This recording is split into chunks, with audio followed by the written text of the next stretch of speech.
Chers amis, membres de la communauté d'études quotidiennes de la Bible, bonjour.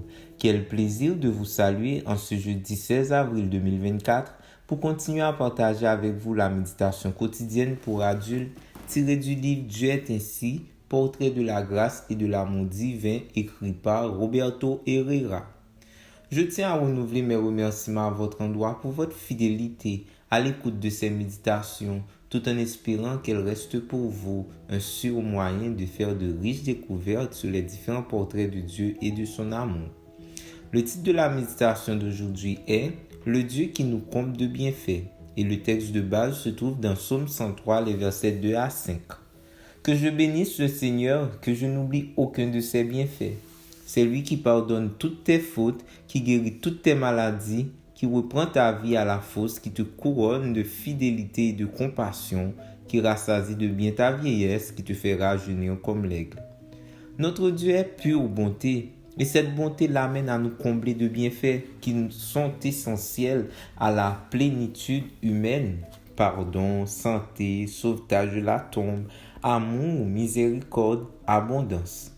Lorsque nous lisons ces paroles, il est clair dans notre esprit que Dieu est infiniment compatissant et miséricordieux, bon avec ses enfants et que nous dépendons de lui pour tout ce qui concerne notre existence. Dieu pardonne tous nos péchés. Et tous veut dire tous. Spirituellement parlant, c'est ce dont nous avons le plus besoin. Le péché est pour nous un fossé impossible à combler. Et le pire, c'est qu'il nous sépare de Dieu. Mais le Seigneur nous tire de ce fossé et nous pardonne pour que nous ne soyons jamais plus esclaves du péché. En plus de ce besoin de pardon que Dieu satisfait à profusion par le Christ, il satisfait aussi nos autres besoins. Quelle bénédiction, puisque nous consacrons une bonne partie de notre vie à chercher le moyen de satisfaire nos besoins matériels. Beaucoup finissent par placer les choses matérielles là où nous devrions placer Dieu.